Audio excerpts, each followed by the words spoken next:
안녕하세요. 반갑습니다.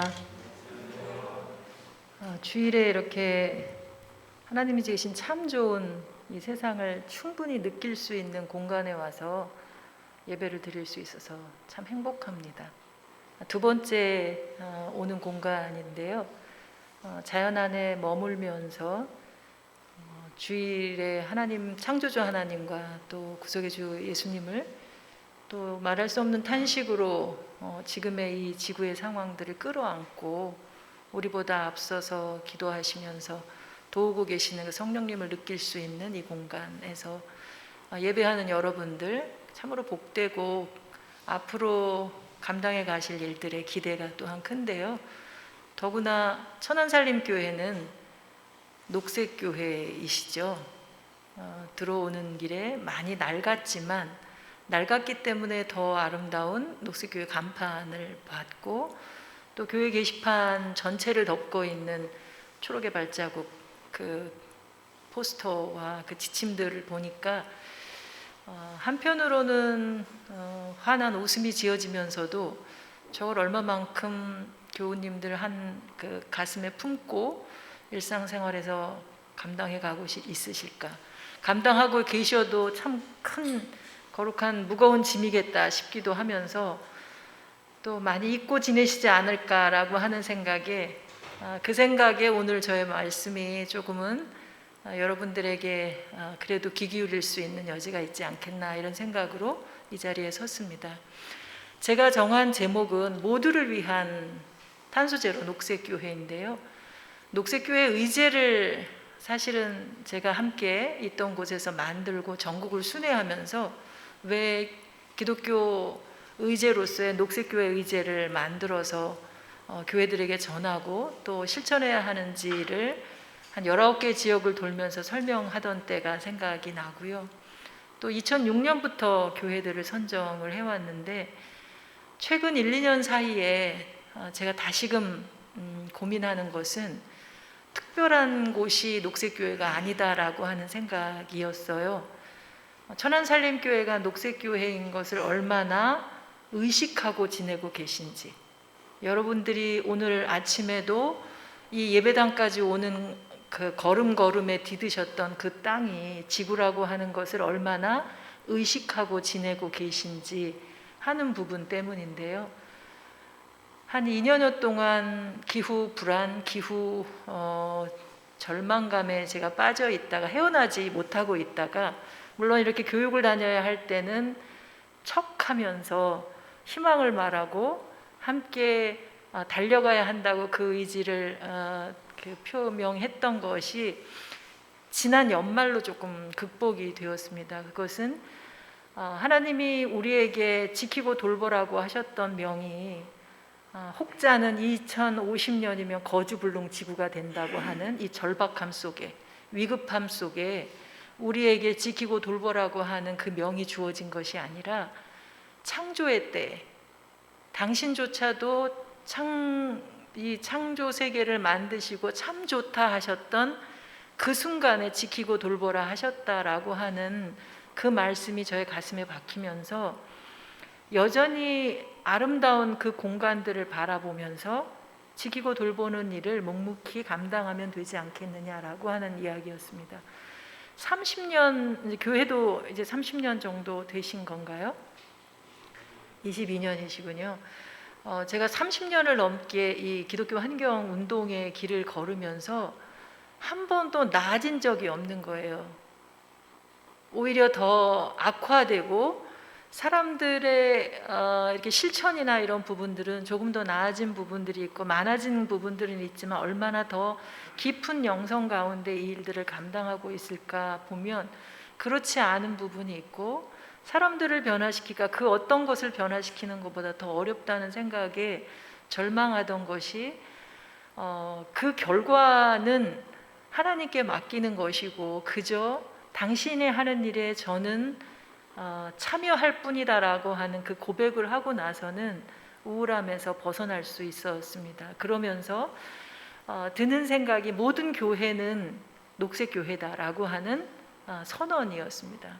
그러니까 특별한 교회가 어떤 기준에 의해서 그 기준을 넘어서는 곳이 녹색 교회요, 또 녹색 그리스도인이 아니라 모든 사람들은 녹색의 창조의 은총을 입고 있는 그리스도인이요, 또 교회다라고 하는 생각에 저는 먼저 앞서서 깨닫고 실천하고 있는 이런 교회가 주변에 있는 곳을 녹색 교회로 자각하게 하고 일어서게 하는 일들이 좀 필요로 한 때가 아닌가, 이런 생각을 해봤습니다.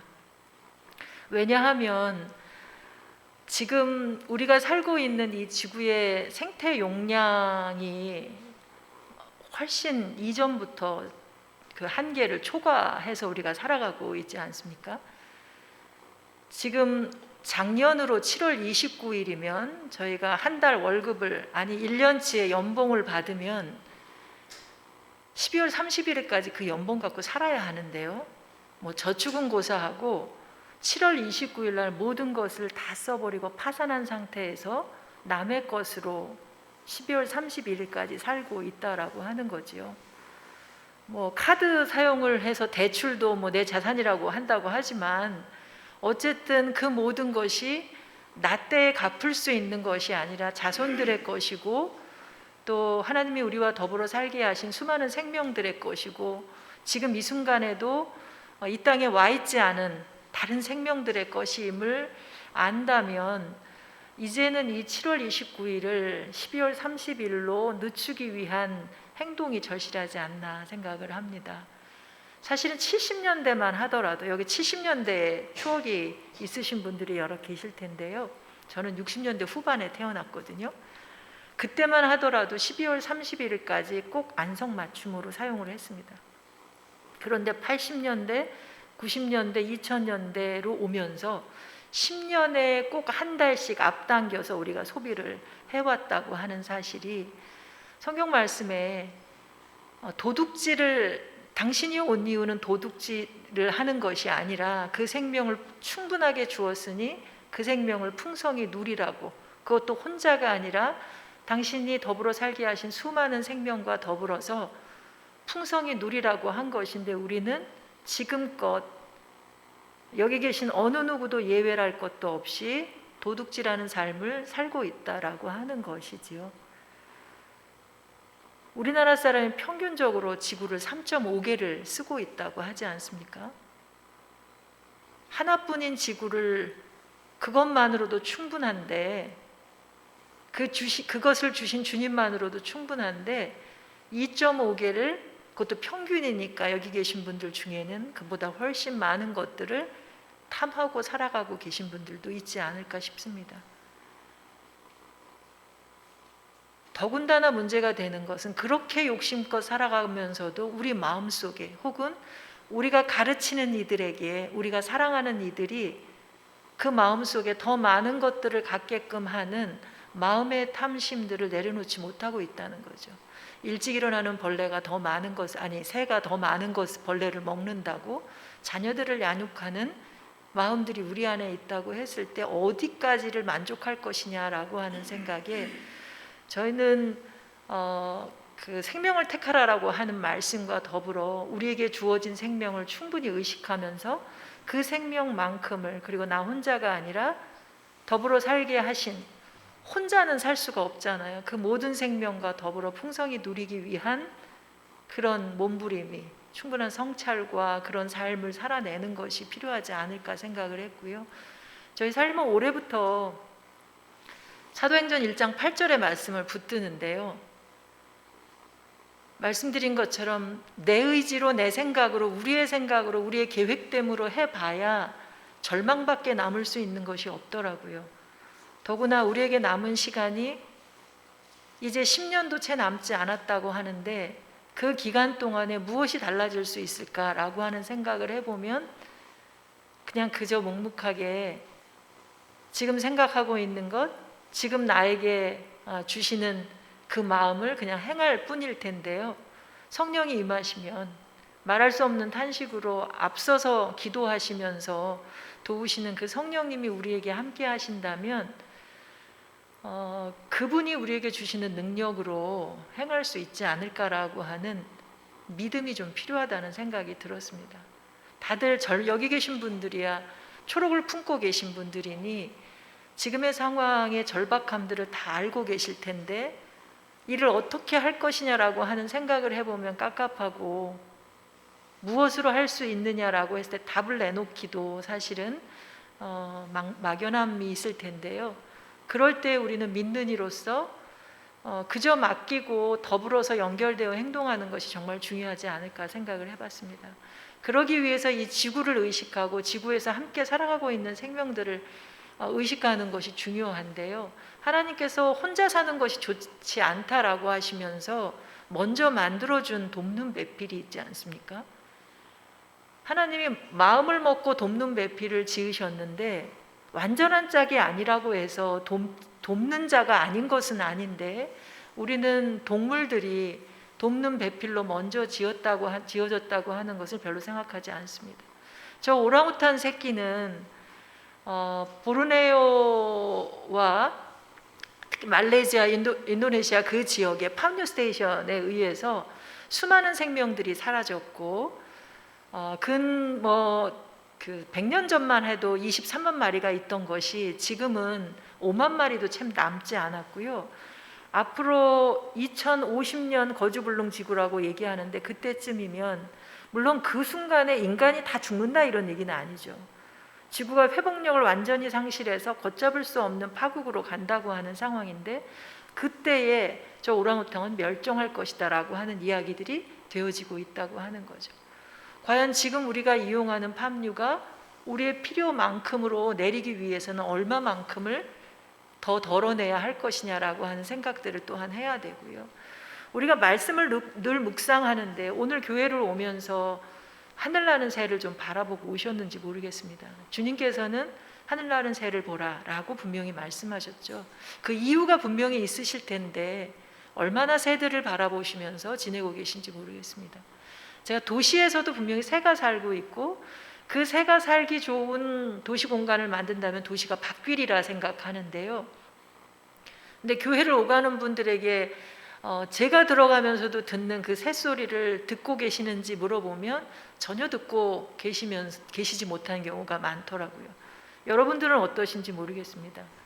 천안살림교회 주변에 있는 새는 어떤 새들이고 어떻게 울고 있고 어떻게 노래하고 있고, 왜 주님께서 그 새를 바라보라고 하셨는지 바라보면서, 사실은 저는 그 새를 통해서 탐욕으로부터 완전히 자유로운 인간 상을 배울 수 있다고 생각을 하는데요.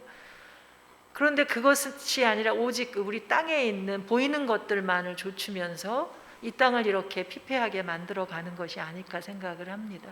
일례로 중국에서 50년대 말에 농사를 짓는데 곡식을 참새들이 쪼아 먹는 것이 아까워서 참새들을 잡았다고 합니다. 그해 풍년이 들었으면 얼마나 좋겠습니까? 오히려 메뚜기 떼가 늘어나서 흉년이 들어 수백만 명이 아사하는 일들이 있었다고 하는 것을 보면, 이 새도 지구 생태계에서 정말 얼마나 중요한 역할을 하는지를 알 수 있는데, 우리는 그 주신 생명들을 의식 못할 뿐만 아니라 그 생명이 우리의 것을 빼앗아가고 있다. 오히려 그 새들이 우리 지구 생태계를 유지하는데 얼마나 중요한 역할을 하는지를 별로 얘기하지 못하고 있다는 생각이 듭니다. 새보다 훨씬 중요하게 생각하는 우리가 먹는 이 식물들, 농산물들, 이런 것들의 중요한 역할을 하는 게, 이 수분 역할을 하는 것에 있어서 이 벌이 3분의 1 정도의 곡물을 그 식물들을 생산한다고 할 수 있을 텐데요.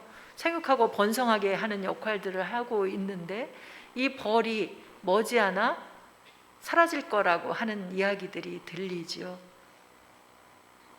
아인슈타인은 이 벌이 사라지고 나면 인간도 4년 안에 다 살 수 없는 세상이 될 것이다 라고 이야기를 하는데, 이런 그 생명들의 고통의 소리, 사라지는 소리들에 우리가 민감하지 못하게 살아가고 있는 모습들을 가장 대표적으로 느낄 수 있는 게 우리의 식생활입니다. 오늘도 예배가 끝나고 나면 다들 식사를 하실 텐데, 우리의 식생활이 지금 코로나 팬데믹을 넘어 훨씬 더 큰 재앙으로 우리에게 지금 다가와 있는, 그리고 더 큰 재앙으로 다가올 이 기후 위기를, 이 식생활 문제가 30% 정도에 가깝게 위협을 주고 있다라고 하는 것입니다. 먹는 것들을 통해서 볼 때 가장 대표적으로 영향을 미치는 것이 육식인데요. 고기를 직접 먹는 것도 그렇지만 육가공품들로 인해서 기후변화를 초래하는 것이 이 식생활 부분에 있어서 절반 부분을 차지한다고 하는 것입니다. 저희가 그 환경 관련한 캠페인들을 진행하면서 특히 3월 2일부터 올해는 사순절이 시작돼서 탄소금식 캠페인이 또 시작될 텐데요.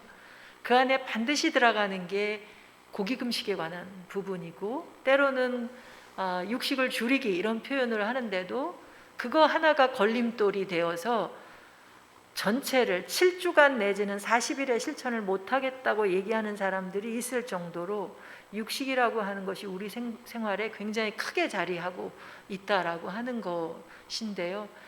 반면에 그 부분을 우리가 그 부분으로 우리 삶의 일상에 자극을 잘 주기 시작한다면 변화를 만들어내는데 큰 도움이 되지 않을까 하는 생각을 갖게 도 됩니다. 또 한 가지는 음식 쓰레기 문제인데요. 우리가 밥상에 올리는 음식으로 지구 온도를 상승시키는 데 있어서는 가장 많은 양을 배출하는 그 온실가스의 양이 이산화탄소라면 이 음식물 쓰레기는 메탄가스를 배출하죠. 이 메탄가스를 배출하는 것이 지금 현재의 극지방의 동토를 녹게 하고 또 이 동토가 녹으면서 고대 바이러스가 나오게 한다고 하는 이야기들이 들리는데요. 이 메탄가스는 다행히도 이산화탄소가 지구 이 대기권 안에서 100년 그리고 많게는 1000년간 머물면서 유령처럼 지구 온도를 상승시키는 반면에 메탄은 8년 정도가 되면 다른 물질로 변화될 수 있다라고 하는 것을 들어서 채식주의자들은 비건 지향주의자들은 육식을 우선적으로 금해야 한다고, 채식을 해야 한다고 이야기들을 합니다. 그 일들을 하는 데 있어서 채식뿐만 아니라 음식이 우리가 차리는 것의 3분의 1이 그대로 버려지고 있으니 그런 변화들을 가져와야 할 것 같고요. 또 한 가지는 코로나 팬데믹으로 인해서 많은 사람들이 음식을 시켜 먹는 것들이 많이 늘어나고 있는데 그로 인한 음식 쓰레기들로, 음식물 용기의 쓰레기들로 인해서 또한 기후가 지금 위협받고 있는 상황에 있습니다. 또 옷 역시도 패스트 패션이라고 하는 부분이 지구 온도를 많이 상승시키고 있죠. 여러분들이 1년에 옷을 몇 벌이나 구입하고 계시나요? 가끔 보면 1년에 옷 한 벌 안 사겠다고 다짐하는 분들도 계시긴 하던데요. 요즘 사람들 보면 한철 입고 버리는 분들도 많습니다. 영국 사람이 그 1년 안에 뭐 2톤 정도의 옷을 구매한다고 하면 그것이 배출하는 것이 온실가스가 5톤 정도 되고 그 정도면 지구를 6바퀴 정도 도는 온실가스 양이 된다고 하는 보고들이 있는데요. 그래서 이 팬데믹이 초기에 왔을 때 항공기가 멈추었을 때 대기질이 상당 부분 맑아지는 것을 봤는데 이 의류라고 하는 부분들을 어떻게 우리가 대해야 되고 이용해야 하는지 또한 여러분들 잘 살펴보실 필요가 있지 않을까 생각합니다.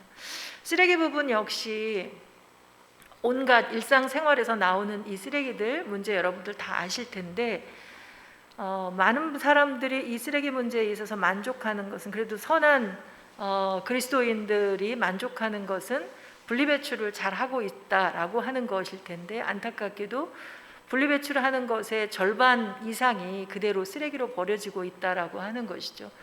전 세계적으로는 9%만 재활용될 텐데 우리나라는 겨우 20몇 % 정도만이 재활용되고 있다라고 했을 때에 원천적으로 발생량을 줄이는 것도 필요하지만 그렇게 줄이고도 나오는 쓰레기들이 실제적으로 재활용될 수 있게끔 하기 위한 노력들이 우리 인간보다도 더 먼저 생육하고 번성하라고 하는 복을 받은 하늘나는 새와 바다의 물고기들 수많은 생명들이 생육하고 번성하는 복을 누리게 하는 길이라고 하는 생각을 가져보게 됩니다. 이런 상황 속에서도 감사할 것은 여전히 이렇게 고통 중에 신음하면서도 죽어가면서도 우리의 필요를 채워주고 있는 생명들이 있다고 하는 거죠. 극지방의 이 변화들 속에서 이 기후 위기가 또 폭염과 또 이 한파와 이런 변화들, 그리고 큰 태풍들이 우리에게 가져오는 재앙들도 있지만 여전히 남아서 우리에게 주는 이 숨쉬고 마시고 먹을 수 있는, 그리고 입을 수 있는, 머물 수 있는 공간을 허락하는 이 자연이 남아 있기 때문에 우리가 노력해야 하는 이유가 있다고 생각이 듭니다. 아무리 감축을 열심히 한다 한들 이 참 좋은 지구 생태계가 남아있지 않으면 아무 소용이 없거든요. 그래서 지구 복원을 위한 노력들이 필요합니다. 온실가스를 흡수하는 그 세 가지 중요한 지역이 있는데요. 숲과 바다와 흙이거든요. 유엔도 그래서 지난해부터 10년을 지구 생태계 복원 10년의 해를 선포하고 이곳을 살리기 위한 다양한 노력들을 요청하고 있습니다. 우리 교회 역시도 지구 복원을 위한 10년의 해를 저희 살림에서는 좀 선포하고 매주 그를 위한 기도문들을 나누고 있는데요. 교회가 할 수 있는 일이, 아니 세상 사람도 마찬가지로 우선적으로 기도하는 일이 저는 제일 중요하다고 봅니다. 남아서 여전히 우리에게 채워주고 있는 그 지구에게 미안한 마음으로 무엇인가를 지키기 위한, 나무 한 그루라도 더 심기 위한 노력들이 좀 필요하지 않나라는 생각을 해보게 되는데요. 이 숲이 숲 하나만을 놓고 보더라도 하나님이 처음 지으실 때 이 열대림이나 이런 곳을만을 비교하면 전체에 있어서 한 15% 정도 숲이 있었습니다. 그런데 지금 절반이 이미 사라졌고 2100년이 되기 전에 완전히 열대림이 사라질 것이다 라고 하는 소리들도 들리고요. 바다 역시 숲보다 훨씬 더 많은 온실가스, 이산화탄소를 흡수하는데도 불구하고 많은 열을 흡수하는 가운데 안타까운 건 이 지구 온도를 낮추기 위해서 지금 당장 우리가 모든 행동을, 온실가스를 늘리는 행동을 멈추더라도 바닷물의 온도는 멈추지 않는다는 거예요. 바닷물이 서서히 상승하기 때문에 그만큼 서서히 식는다고 하는 이야기인데요. 그렇기 때문에 지금 현재도 그렇지만 바다 생태계가 육지 생태계보다 더 빠르게 지금 망가지고 있고 2050년 되면 산호초가 거의 90% 가까이 사라질 수 있다고 하는, 이 산호초가 죽어서 해변가로 떠오르는 모습을 보면 마치 인간의 뼈나 동물의 사체처럼 올라와 있는 것들을 본 분들이 있다고 하는데요. 이런 모습들을 바라보면서 이제 2030년까지 10년을 바라봤던 그 IPCC에서 6차 보고서를 냈던 지난 2021년을 기점으로 이제는 정말 온실가스를 감축하는 일들을 해야 하지 않을까라고 하는 것입니다. 한 번도 줄어든 적 없이 온실가스가 계속 증가되어 온 것이, 인간이 이 온실가스를 측정한 이후로 30년을 계속 80년대 말에 측정을 시작했으니까요. 그러면서 IPCC라고 하는 기후변화에 관한 정부 간 패널도 만들어서 1차, 2차, 3차, 5차 그리고 작년에 6차 보고서를 내기까지 정말로 인간의 행동이 지금의 기후변화에 얼마만큼 영향을 미쳤는지를 제1 주제로 밝혀냈거든요. 그런데 2000년대 들어서면서 60% 가까이 인간의 책임이 있다 할 때까지도 우리는 여전히 둔감한 채 있었습니다. 천안살림교회는 언제부터 이 생태 문제에 관심을 가지고 실천을 해오셨는지 모르겠는데요. 2000년대를 넘어 90%의 4차 보고서 때 90% 이상이 인간의 책임이다라고 얘기한 이후로도, 아니 2015년에 파리 기후협약을 체결하고 우리나라 송도에서 1.5도에 관한 특별보고서를 채택하고 나서도, 그때가 2018년이었거든요. 그때만 조치를 제대로 취했어도 우리에게 충격은 4%만 있었습니다. 4%만 우리가 가지고 있는 걸 덜어냈어도 회복할 수 있었다고 하는 건데요. 지금에 와서는 20% 이상을 충격을 우리가 우리 스스로에게 주어야만 희망이 있다고들 얘기합니다. 그리고 이제 6차 보고서에서는 90% 이상이 아니라 과학자들은 100%를 얘기하지 않기 때문에 명백한 사실이다라고 얘기를 하거든요. 이런 상황 속에서도 우리는 여러 가지 변명을 하죠. 이미 코앞에 닥친 재앙 앞에서 우리가 무엇을 할 수 있느냐라고 하는 이야기까지, 그리고 여전히 텀블러 들고 다니지 정도의 아주 개인적인 차원에서의 실천을 놓고 만족을 하는 경우들도 굉장히 많습니다. 저 스스로도 저에게 무엇을 하고 있느냐, 무엇을 해야 하느냐라고 얘기를 하면 답을 제시할 수는 없습니다. 그런데 정말로 중요하다 싶은 것은 우리 개개인들이 지구 앞에, 창조주 하나님 앞에, 그리고 지구 불능의 상태에, 아니 거주 불능의 상태에 지금 이럴 상황에 있는 이 지구 앞에 바로 서서 각자가 그 앞에서 솔직하게 진솔하게 응답하는 것을 할 때만이, 그리고 혼자가 아니라 우리 공동체가 같이 응답할 때만이 우리에게는 희망이 주어질 수 있지 않을까라는 생각이 됩니다. 세계 자원연구 잘 안 보이시죠?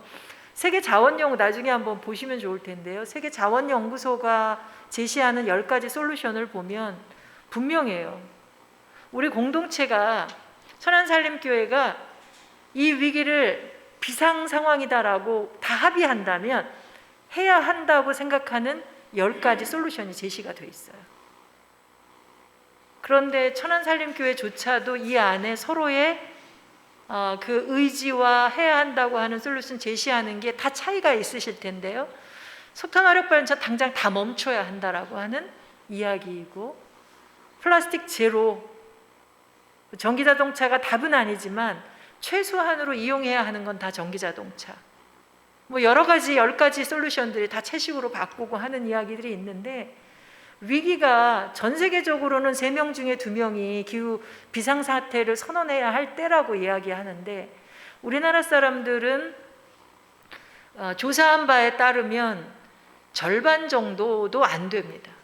오히려 위기감을 느끼는 건 코로나 팬데믹과 같은 이런 감염병에는 위기다라고 얘기를 하지만 기후 문제에 있어서는 30%도 채 안 되는 그런 위기의식들을 갖고 있는데, 과연 우리가 마스크를 벗고 여기서부터 벗어난다면 먼 얘기가 될 것 같기는 합니다만, 과연 우리가 저런 긴급한 행동들을 취할 수 있을 것이냐라고 하는 생각이 듭니다. 그래도 이 시기가 우리는 기회의 시간이라고 생각하는데요. 모두가 멈췄고, 완전한 멈춤은 아니지만 모두가 멈췄고 모두가 마스크를 쓰고 있지 않습니까? 이 상황 속에서 우리가 함께 할 수 있는 일들을 찾아서 행동을 해야 할 텐데요. 저는 이 일을 하게 해주는 것이 우리 모두가 탄소 감각을 살리는 저울 위에 올라가는 거라는 생각이 듭니다. 탄소가 어디서 배출되는지 상세하게 아시나요? 지금 이 순간에 제가 쓰고 있는 이 마이크를 쓰는 것도, 제가 쓰고 있는, 살겠다고 쓰고 있는 이 마스크조차도 모든 것이 다 탄소를 발생하는 것들인데요.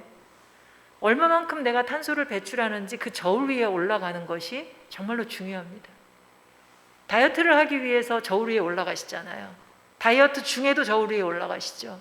계속 체크하면서 나의 몸 상태를 체크하고 나의 마음가짐을 새롭게 하는데, 우리 각자가, 혹은 우리 소그룹이, 우리 교회가, 혹은 교회가 속해 있는 이 지역이 그것을 저울 위에 올려놓고 얼마만큼의 탄소를 배출하고 있고, 어떤 영역에서 얼마만큼을 배출하고 있고, 그리고 그것을 줄이기 위해서는 얼마만큼의 목표를 세우고 노력을 해야 하는지, 어떤 노력을 해야 하는지를 찾아가는 것이 중요하다고 생각합니다.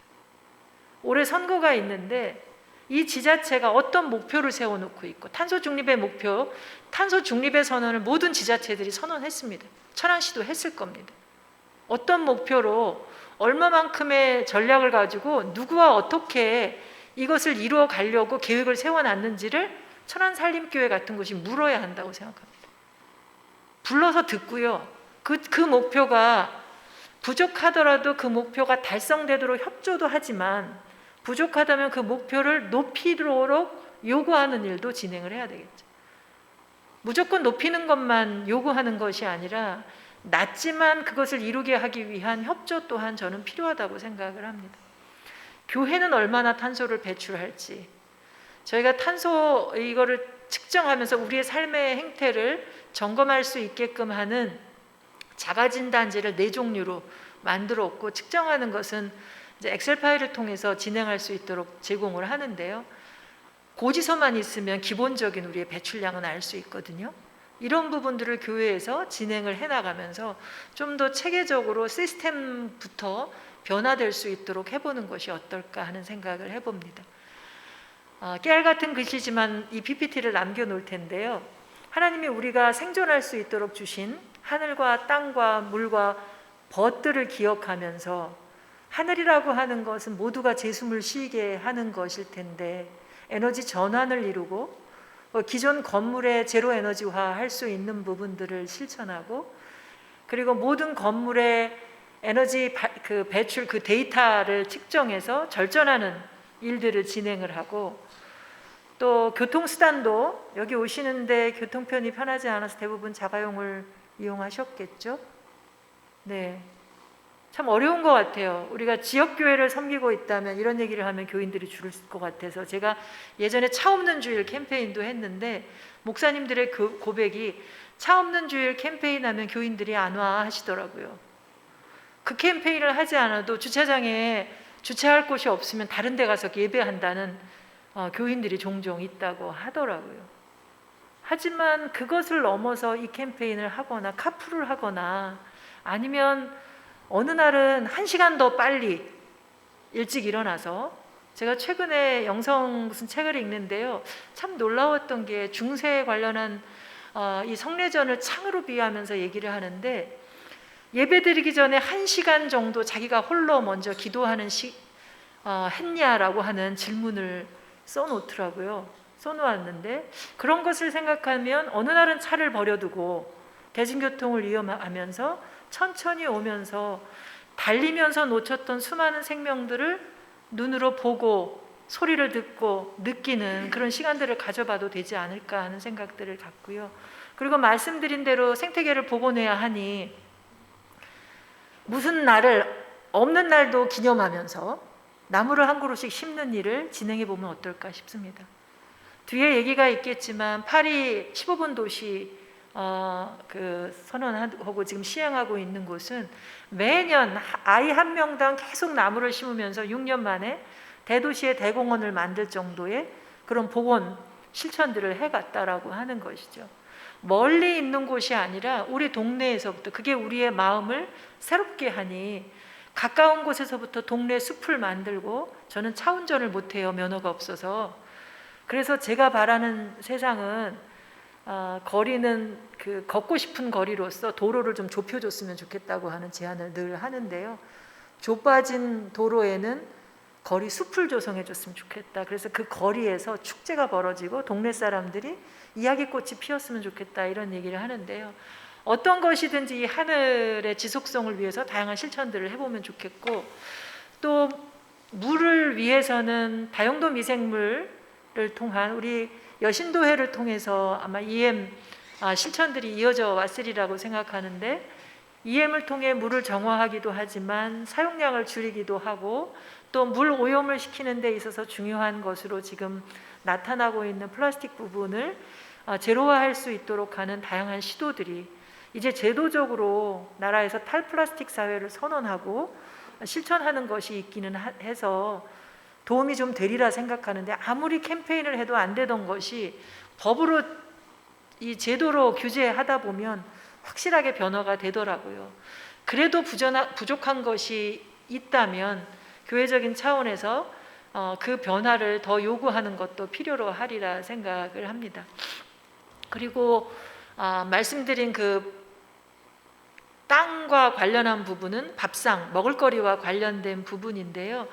중요한 것이 직접 생산하는 부분, 아까 3가지 얘기했던 거 이외에도 직접 생산하는 거와 직영 먹을거리를 이용하는 부분에 관련해서도 교육을 하는 것이 필요하고, 무엇보다 먹는 것과 관련해서는, 안으로 들어가는 것과 관련해서는 생태 영성의 훈련들이 절실하다라는 생각이 듭니다. 우리 안에 들어가는 것이 거룩한 것이고 경건하게 들어갈 때에 밖으로 나오는 것이, 행동들이 거룩한 행위로 변화될 수 있으리라 생각이 되고요. 그리고 벗들을 위해서 다양한 실천들을 할 수 있을 텐데요. 가장 중요한 것이 다음 세대들을 제대로 훈련시키는 것일 텐데, 말씀드린 땅끝까지 이르러 그 기후 증인이 되라라고 하는 말씀들을 이야기할 때 저는 다음 세대들이 그 증인의 역할, 증언자의 역할을 할 수 있도록 지지해주고 응원해줬으면 좋겠다라는 생각을 합니다. 교회에서 교회학교 차원의 모임들은 따로 안 하시나요? 네, 그렇군요. 그 아이들의 경우 대부분의 경우 환경교육 한다고 어떤 책임들을 묻는 경우가 많습니다. 어른들이 뭐 물을 절약해야 한다든가 오염물질을 배출하는 뭐를 사용하지 말아야 된다든가 하는 이야기를 아이들에게도 동일하게 반복하는 경우들이 많은데요. 우리 청년들에게도 마찬가지죠. 그 짐은 지금까지 많은 것을 누려온 이들이 져야 할 짐이라고 생각하고, 그들에게는 지금의 상황을 어떻게 느끼고 있는지 그들의 목소리로 낼 수 있게끔 하는 자리들을 마련해 주는 것이 필요하다고 생각이 듭니다. 젊은이들이 듣고 있는, 보고 듣고 느끼는 것을 말하게 하는 장을 만들어주고, 그것들을 이야기함으로써 본인들이 무엇을 하고자 하는지 또한 이야기할 때에 그 일들이 이루어질 수 있도록 힘을 모아주는 것들이 필요하다고 생각이 드는데요. 그러기 위해서는 지구 돌봄의 서클로 모여서 단단하게 신뢰하고 지지하는 공동체를 만들어가는 것이 필요하다고 생각합니다. 열린 질문을 가지고 정답이 아니라 일회용 플라스틱은 사용하면 안 돼라고 하는, 너는 왜 사용하니라고 하는 이런 질문들이 아니라 충분히 그 사람 안에 있는 얘기를 할 수 있게끔 하는 열린 질문들로 대화를 하는 장을 갖다 보면 하나의 공동체로 무언가 합의된 내용으로 실천할 수 있는 단단한 공동체가 만들어질 수 있으리라 생각합니다. 이 일들을 하기 위해서는 모든 사람이 그 안에 하나님의 형상을 갖고 있다고 하는 분명한 신념이 있어야 되리라 생각하고요. 그가 뭔가 선한 것들을 이루어가려고 하는 그 선한 강한 자아가 있다고 하는 것과 모든 이들이 연결되어서 선한 것을 이루고자 하는 강한 의지가 있다고 하는 것, 믿어주는 가운데 이런 공동체를 만들어갈 수 있는 것이 돌봄 서클인데요. 저희가 이것을 교육으로 진행을 해가고 있습니다. 나중에 그 진행도를 좀 받아서 여러분들도 한번 진행해 보시라고 말씀을 드리고 싶고요. 조만간 시작될 40일의 탄소 금식이 우리의 일상에서의 생활 영성들을 일깨우는 데 도움이 되리라고 생각이 되어집니다. 추후에 전달을 드려서 7주간 내지는 40일 날마다 하루씩 진행하는 이 실천들로 나아가 보시도록 권면을 드립니다. 그리고 무엇보다 중요한 게 지역 안에, 요 지역에서만 거주하는 분들은 계시지 않지만 주로 교회가 위치한 곳이 천안이니 가능하다면 이 천안 지역을 자주 산책하면서 이 마을 안에서 무엇을 할 수 있을지, 예수님께서도 도시와 마을을 돌아다니시면서 그 마을 안에서 말씀을 선포하시기도 하시고 가르치는 일도 하셨지만 약한 자를 돌보기도 하시고 병든 자를 고치기도 하셨거든요. 우리 천안살림교회 교우님들이 이 천안시를 돌아다니시면서 밟으며 마을 지도를 만들어 가시면 이곳은 이런 아픔이 있고 이곳엔 이런 즐거움이 있고 이곳은 빈자리이고 이곳은 뭔가 채워질 수 있는 부분들이 있다라고 하는 것을 기록해 가시면서 이곳은 이런 곳들과 연합할 수 있겠구나라고 하는 것도 다 기록하시면서 공동체를 만들어 가시면 꼭 교인들하고만이 아니라 지역에 연합할 수 있는 이들과 공동체를 만들어서 천안시의 탄소 중립을 돕는 일들을 진행해 가시면 좋을 것 같고요. 그 일들을 하는 데 있어서 중요한 것은 아주 사소한 거지만 성취되는 것이 느껴질 때 축하해주고 기념해주고 하는 일들이 한 걸음 더 내딛는 데 굉장히 중요한 일이라고 생각이 듭니다. 서울시에서 에너지 자립마을을 했던 공동체 활동들이고 파리 15번 도시나 샌프란시스코가 제로웨이스트 도시를 만들어가는 것이었는데요.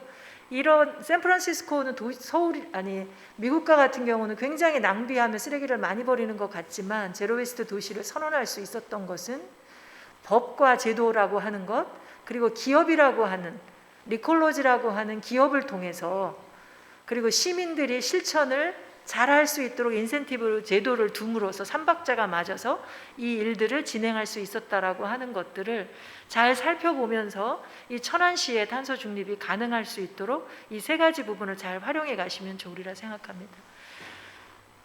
이제 마무리하려고 하는데요. 그 정교회 총대 주교님이 지금의 위기, 기후 위기는 생태 위기가 아니다라고 얘기를 했습니다. 무슨 위기냐? 신앙의 위기고 태도의 위기다, 마음의 위기다라고 하는 이야기를 했습니다. 과학자들조차도 종교인들에게 의지합니다. 과학이나 기술로, 정책으로 이 문제를 해결할 수 없다고 얘기합니다. 태도의 문제인 거죠. 가난한 자는 복이 있다고 얘기하는 것을 넘어 마음이 가난한 자가 복이 있다라고 하는 이야기처럼 그 마음을 비우는 시간들이 우리에게는 정말로 중요하고, 이 사회가 그것을 비우도록 돕는 일이 우리에게 굉장히 중요한 일로 남아있다고 하는 것입니다. 그렇게 하려면 그냥 우리의 열정만으로는 할 수 없고 연결됨이 중요합니다. 새롭게 관계 맺음이 중요합니다.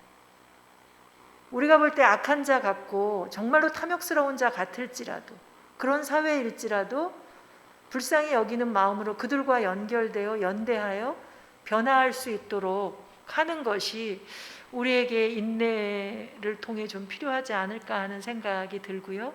이 일들을 위해 자꾸 주저앉고 싶을 때마다 저는 지구를 경청하는 일을 해보시라고 권면드리고 싶습니다. 참 좋았던 지구이기도 하고요.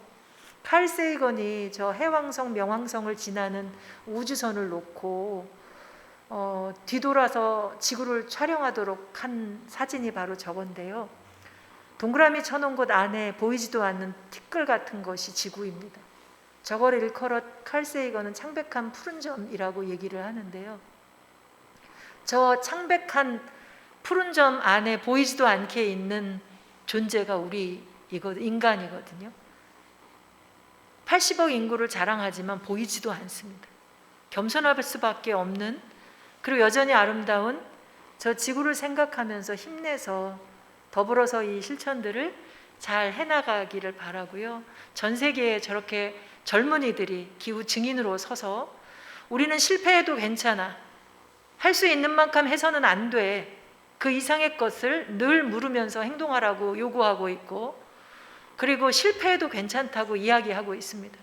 내가 실패해도 내 곁에 있는 사람이 성공할 거고, 우리가 실패해도 다른 팀이 그 실패를 딛고 성공할 것이고, 우리 세대가 실패해도 나 다음 세대가 성공할 것이다라고 하는 분명한 확신을 가지고 신념을 가지고 목소리를 내는 저들을 기억하면서 우리 절망하지 말고 한 걸음 한 걸음 더 나아가자고 하는, 기후 증인으로서 이 땅에 서자고 하는 말씀을 드립니다.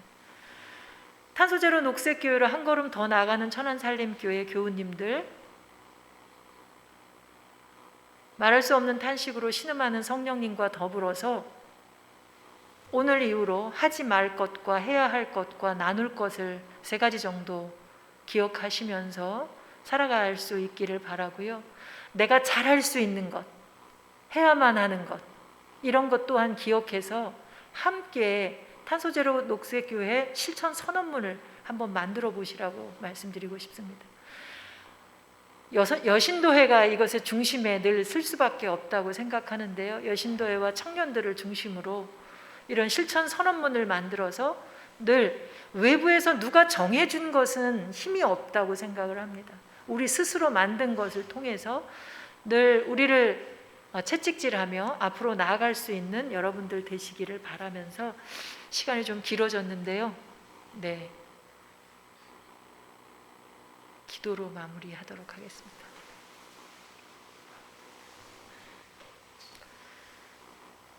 우리에게 생명을 주신 주님 감사합니다. 그리고 죄송합니다. 주신 것 충분히 누릴 수 있었음에도 불구하고 누리지 못했을 뿐만 아니라 당신이 참 좋다 하신 그 수많은 존재들의 것도 우리가 탐하여 그들도 고통 중에 사라져가게 하고 말았습니다. 주님, 우리를 용서하시고 불쌍히 여기셔서 우리에게 맡기신 그 사명 우리가 분명하게 의식하게 하시고 의식한 대로 삶을 살아갈 수 있도록 우리에게 다시금 용기를 더하여 주시고 능력을 더하여 주시옵소서. 우리에게 성령을 보내셔서 절망하지 않고 주님께서 지금 이 땅을 끌어안고 행하시는 그 일에 참여할 수 있도록 주님 인도해 주시옵소서. 천안살림교회를 통해서 이루실 그 생명 살림의 역사를 믿사옵고 모든 말씀 예수님 이름으로 기도드립니다.